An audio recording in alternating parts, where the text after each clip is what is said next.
Hello Steam players and welcome to your RuneScape journey. I hope you enjoyed as much as I have. One of the cool parts about RuneScape is that you can pay for membership with in-game gold, making it easy to play for free. The only problem is that the price of these membership items, called bonds, are based on members' money-making methods, so it can be very tough to get your first one. Currently they sit at about 27 mil for every 14 days of membership. This video is going to be going over 5 free-to-play money-making methods that you can do to get your first bond. The first method we're going to be going after is Ruby Amulets. They require 40 crafting as their only skill requirements. To get there, travel to Falador, run south down to the Artisan's Workshop along that blue line, and you just craft them from gold bars and rubies into ruby necklaces.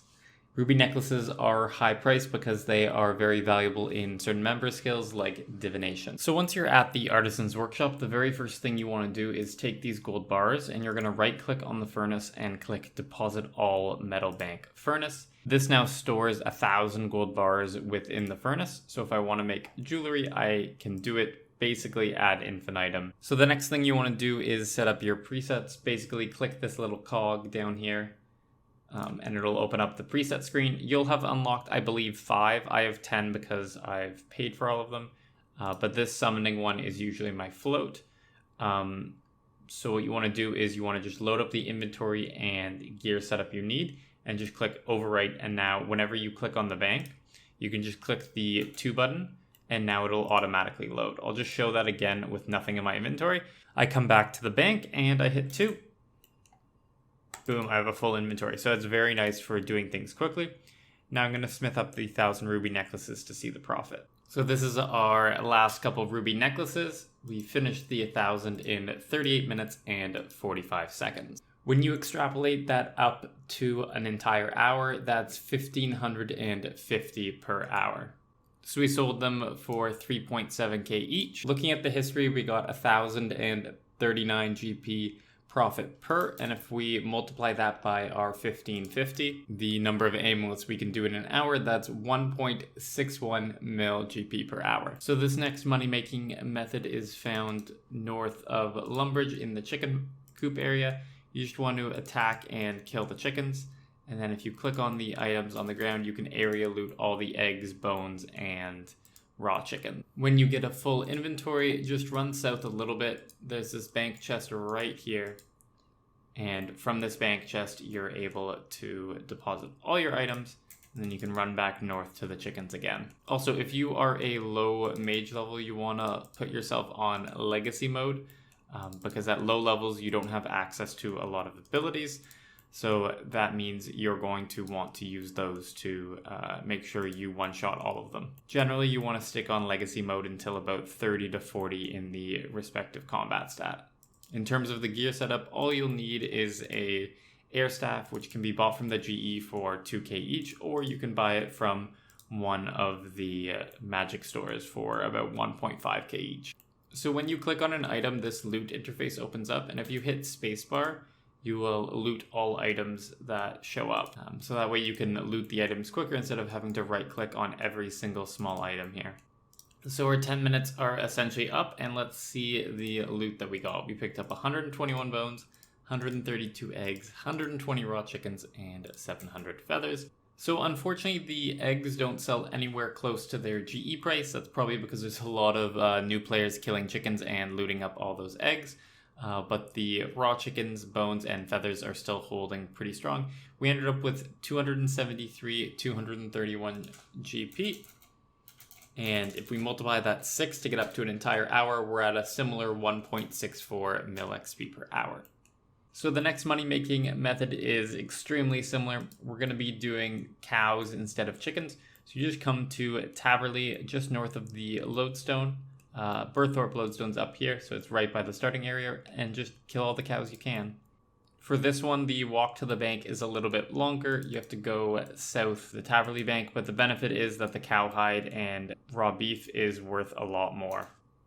And once you get up to 30 magic, you can make this trip shorter by using the surge ability.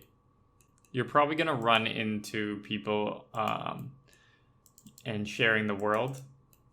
So that's probably going to be a deterrent with this method just because there's so many people trying to play the game now. So our 10 minutes is basically up. I'm just gonna finish off this inventory by putting in the bank and see what we get. So unlike chickens, it looks like the items sold over their GE price at 305k, which means we ended up getting about 1.83 mil GP per hour. I think if I were to go back and do it and this cowhide price would maintain, I would probably just loot the cowhide and not worry about the bones and the raw beef, and that would probably end up with more GP per hour.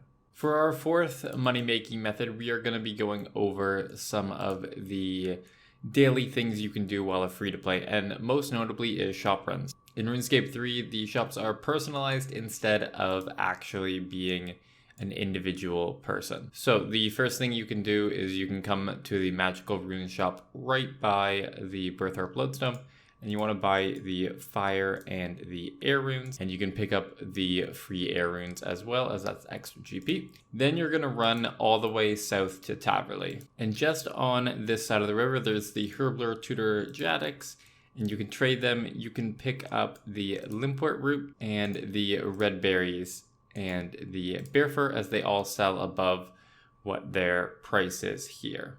So then you're going to go to Port Sarum, and this man Garant has a pretty cool thing. He has 1,000 harpoons, and these harpoons sell for quite a bit more because they are used as a summoning ingredient.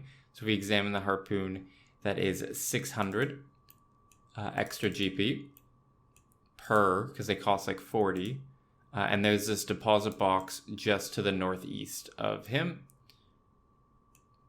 So deposit your entire inventory there, and then walk back to him and rinse repeat till you're done with all 1,000 harpoons.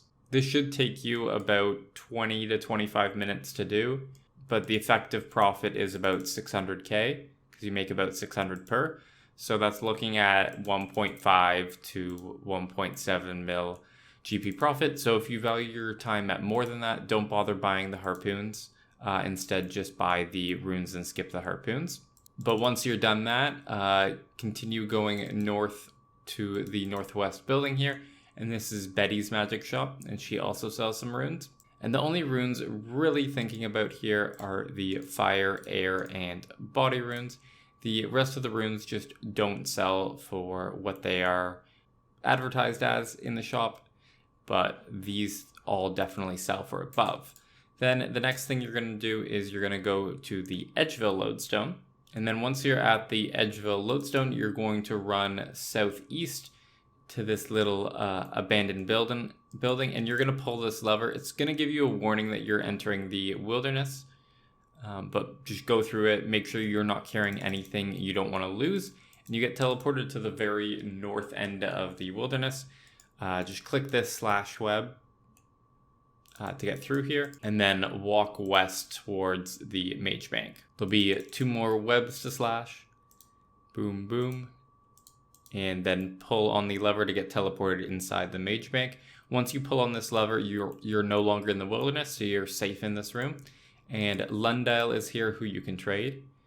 And he has a bigger collection of runes, and the ones that are worth buying are fire, air, body, cosmic, and the law runes, as they all sell above their GE price. So it's time to sell the items. I only did 2 inventories of harpoons, but we'll just assume that we had the full 1,000. So if we look, we have 559k, but I ended up spending 120k on the runes and items.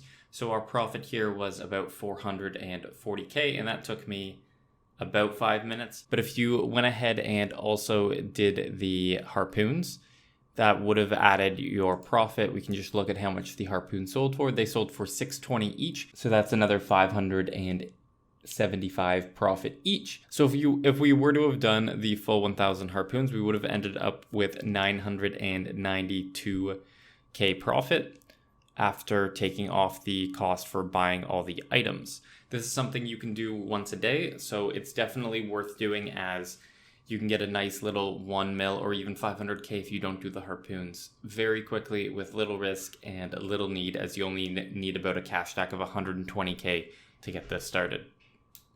So the final money making method we're going to be going over today is making rune bars.